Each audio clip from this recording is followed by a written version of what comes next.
we open the discussion, and I'd like to do this by throwing one question open to all the panel who may care to answer or not as they see fit. Marilyn, you started this session by showing us a picture of the Lower East Side in 1900. That was a city full of immigrants who were forced together in those very dense brownstone apartments, often in very poor living conditions. But as soon as the subway came, as it did to New York at that time, and then the commuter railroads developed their huge stations, the Pennsy Terminal and the Grand Central, they went even farther out beyond the city limits. And New York is now the center of a vast metropolitan area. In the jargon, the New York, Northeast New Jersey Consolidated Metropolitan Area, which is one of the great mega-city regions of the world. And similarly, Hong Kong, although artificially divided, somewhat artificially divided from the rest of its hinterland in the Pearl River Delta, is in effect the undisputed global capital of a vast megacity region, one of the largest in the world, which has, I think, Anthony, you're a master of the figures, up to 60 or 80 million people, dependent on how you define it. And the borders are already porous, as you can see at the Shenzhen transfer stations every morning, with vast commuter flows coming through. And similarly, of course, Melbourne, although not perhaps quite a megacity region, is becoming one. And Peter, you mentioned the desire to make Melbourne a more polycentric city, giving greater strength to those outlying centres such as Ballarat or Geelong, but with the great difficulties that are involved in creating such a megacity region. And London finally, James, has really become the centre of another megacity region, extending up to 160 kilometres in some directions and embracing 50 other smaller places with their own economies and their own commuter fields. In this sense, Singapore is the odd one because of its extreme constraint on this island. So my question to you all really is, we all see the potential being realized for generating more buzz, more vibrancy, more interaction in the very hearts, the downtown hearts of these places. And it's being associated, as you pointed out, Peter, with a new demographic, that the young people are coming in, often young single students, young professionals, but increasingly we're seeing, to our surprise in some cities, families coming back into the inner city because they want the buzz and they find the suburbs boring, perhaps because many of them grew up as children in those boring suburbs and they've decided not to repeat the experiment on their children. So my point is, with this tremendous increasing vibrancy of the CBD, or the central city generally, how do you actually generate more buzz in the outer parts of these vast regions? Or are we just condemned to see the people in those outer parts coming increasing distances into the center city for a bit of buzz on a Saturday night? Can I throw that open? Who'd like to pick up the question? I'm not sure how many mics we have. Physical resources. We all have. Anyone like to respond to that one? I think if we talk about the increase in terms of the buzz of the cities, I think Singapore is a very good example. It's a big contrast to Hong Kong, right? You'll see that, in fact, the role of the state in creating this buzz. For example, like this Marina Bay area, I think this is basically a government initiative with a very nice architecture and things like that. And so it is now, for example, also the government is spending a lot of money organizing this World City Summit as well as other conventions. So it's creating this type of atmosphere. And also the private sector through the planning and also regulations, be able to also participate in creating the bus itself. In contrast to Hong Kong, I think in the last 15 years, I don't think that we see that type of a bus going on. It's because of the lack of government infrastructure projects. Although we are now trying to start this, the use of the old Kai Tak Airport, what we call now the Kowloon East Development, as well as the West Kowloon Cultural District, which is some sort of a resemblance of the Marina Bay area. But it's 15 years later, right? So I think the role of the government is very important, also as seen from other cities, right? In terms of creating this bus. And then the government taking the lead and the private sectors participating. I think this is the public-private partnerships that can able to create a bus. Can I just add on to that?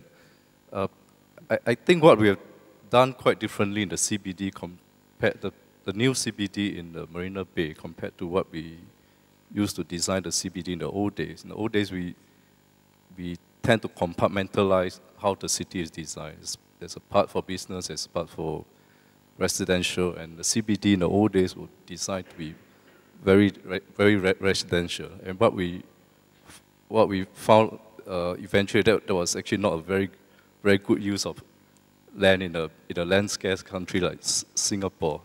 After work, you have all that space that just go to waste, no economic activities. The CBD is just dead after office hour. And what we have done now differently in the new CBD in the Marina Bay, which is meant to be an extension of the old financial center, are a few things. One is to plan for better mixed use. So in this area now, we are bringing together use for residents, for entertainment, and for commerce and retail all together in an area. In fact, here in Marina Bay, we have invented a new land zoning that's puzzled quite a few people. We call it a white site, and we leave it to the developers at that stage of development to decide the quantum of different use that they would like to put in on the new site that they are developing. The second thing that we are doing a bit differently in the Marina Bay is paying attention to good urban design and architecture. We tend to be a bit more conservative in the old days. You look at how the old part of Singapore is. In the old days was just paying attention to basic survival, so it's basic housing, basic design. But in the CBD, I think there's a great deal more attention paid to good design, and to bring that about, we actually introduced a couple of new innovative ideas in how we sell land to get good design. In the old days, we tend to do it through a conventional tender process where the guy that beat the highest price get a piece of land. But in the new Marina Bay, we have introduced a concept of price concept tender. No, sorry, we have a fixed price tender where we first fix the price of the land, and the tender is based on who has the best concept. And here in the sense was made possible through that process. The third thing that we have done also slightly differently is to invest in great public places. Here in Singapore, because of high density living, we tend to be pretty generous in providing public spaces. 10% of the land in Singapore is kept aside for green space and parks. But again, the old day, pretty conservative of how we design parks and all that. But in Marina Bay, you notice that has changed. The level of design has been brought up many notches higher. The gardens by the bay that we just completed is an unprecedented investment in green space. We put in a lot of resources to make that happen. But we are seeing that things like that are making a difference. The big investment in public space help us bring the community to a place that's completely new, and the process you bring in community involvement, ownership, and that is, for us, I think the first thing that has to happen if you want a great place. It's not about making it into a place for tourists. But of course, second, then great public spaces allow us to bring in all the investment that we need for the area. The fourth thing that I think was mentioned by our friend in Melbourne is the investment in events. This is something that we've again done differently here. It's about bringing the community together to celebrate a place and to even bring the region and the world together to celebrate a place, and that's something that we've done quite differently. I'd love to pick up on the bringing community together. I was struck by Peter's comment about the CAD, the Central Activity District, and I think, Sir Peter, that may be the way out of this dilemma that we tend to fall back to the center city when we're describing things, and yet if we're right that intensity can be a valuable part of community, then it has to occur at different sizes. So I'm just wondering, for example, for years and years and years, we calculated the size of our cities by how many people lived there. And then we got smart and we said, well, we really have to calculate the number of people who worked there, because maybe we have to have commuter taxes or for a whole host of reasons. And I actually think that maybe we need a new statistic that is about the number of people out in the public realm, because that's not truly size dependent or place dependent. It's about having a public realm that feels intense, active, shared, vibrant, and a critical piece of quality of life. And so it strikes me, if I string together several of the strategies that Singapore is bringing out, that there's something quite marvelous about focusing on what it is that brings people out to be together. And so maybe we need the activity population of districts and cities less than we need the employment data. One footnote, Marilyn, since both you and I are academics, campuses are high intensity areas too, and in Melbourne, Melbourne University and the RCMT are close to the downtown. Monash is quite some distance away, but I'd say they're probably quite high intensity places too, at least during term time. Peter, if I can just add to that one. Marilyn, we do try and measure it in Melbourne, the number of movements into the central area every day. Yep. And that's from the residential population. It's the people visiting the cultural facilities, and it comes out about 800,000. That is something the city actually monitors. And it is a very good measurement of how active you're sitting and whether you're succeeding in what you're trying to do. The other point, Peter, if I can just add on to your question about the buzz, and the buzz being difficult to achieve in the suburbs, I think it's obviously a lot easier to achieve in a very large city. So if you take a Tokyo, you'll have Shibuya, you'll have Roppongi Hills, you have Ginza, you'll have a whole lot of areas which have really got buzz. There's no question about it. They're all intense, and they are semi-suburban.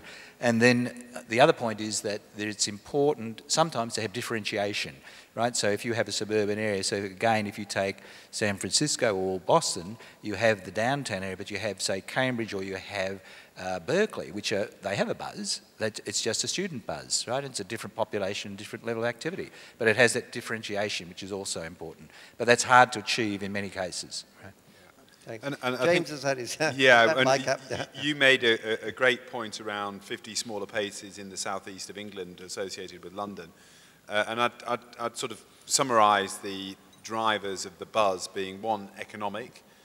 Those areas that are providing higher paid jobs tend to be the ones that have a greater buzz because there's more money to spend. But of course, that's not everything. And the other point, which I think several of the other panelists have made, is the social and community aspects. And particularly those areas that are perhaps less economically advantaged, there needs to be much greater work to build communities and the social environment to give a different type of buzz that can mean that, you know, all 50 of those places contribute to the overall buzz of London and the southeast.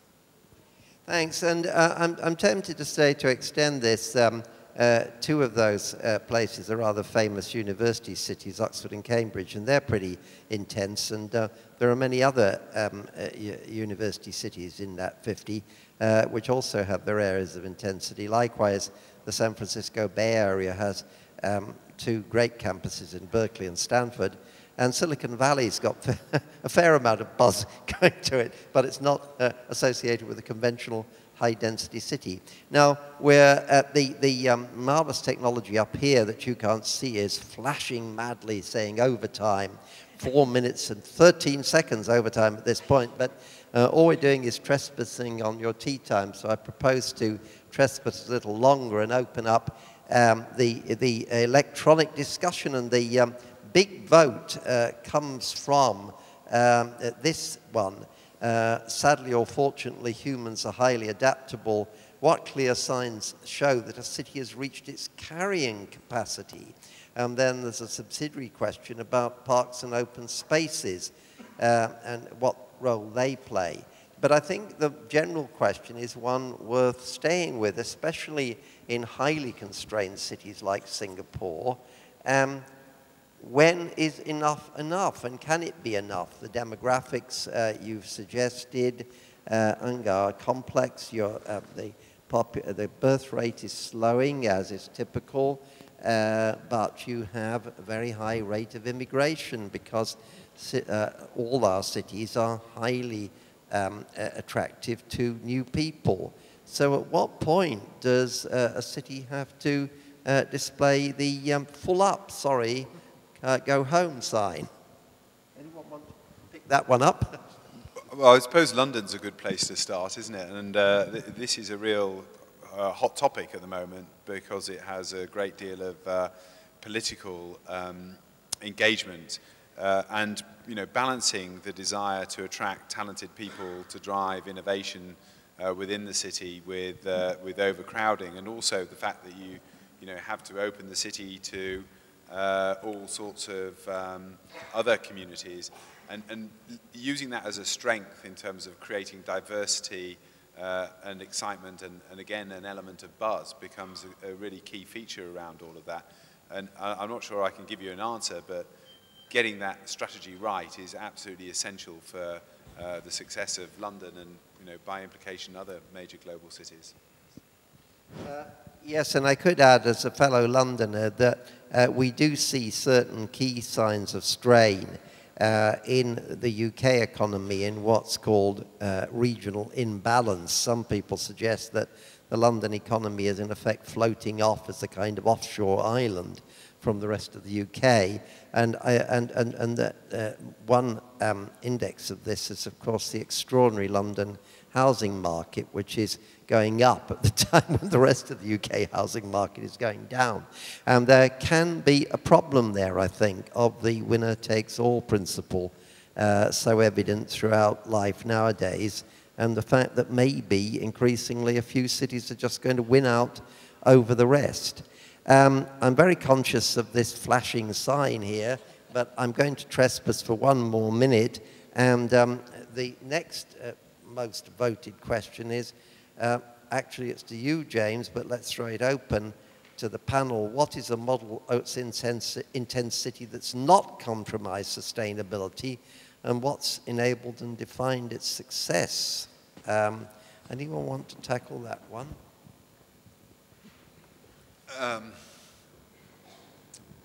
I guess the answer is that intensity and sustainability have to go together, because you can't make the economics work without making sure that you're reducing your carbon emissions on a per capita basis, because otherwise, for example, I mean that's just one example, and similarly water consumption is another. You've got to use less of it per person, because otherwise there's not enough to go around. So I think successful cities are having to balance that dynamic, and my view, and I think the work that we were doing with the Mayor of London was to try and just put some metrics around that, and some data around it, so that because a lot of it's based on sort of assumptions and prejudice, which doesn't really help the debate. Well, I think the other thing is related to the space-time thing, right? Just like Hong Kong, we have a very intensities in the CBD and the main urban area, but we also have a very quiet type of a country park system, right? And where people can enjoy. And so I think somehow there is a conflict and also there is no conflict. It all depends on the scale we are talking about. In certain areas, it can be very intense, but in some areas, probably it can be less intense, and so you can also maintain this type of environmental sustainability.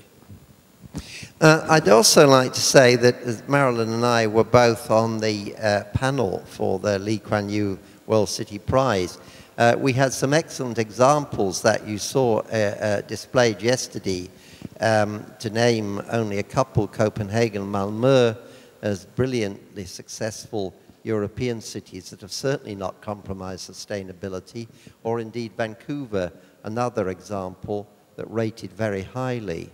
But one final thing, the discussion always tends to be skewed towards successful cities from the developed world, and Singapore came from the developing world to join the developed world, as indeed Hong Kong did over the past 50 years. But not so many cities perhaps managed to travel that way.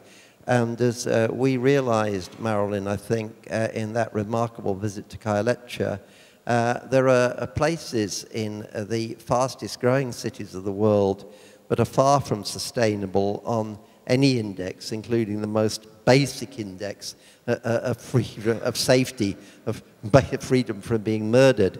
And that sounds rather dramatic, but facts of life in Kaieletcha, as we realized, were rather dramatic, were they not?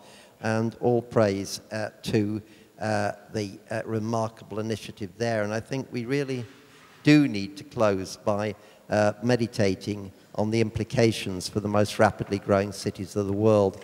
Sorry, I think I've got to bring it to a close there at 10 minutes and 50 seconds over time. Thank you to the panel for their excellent presentations. Thank you.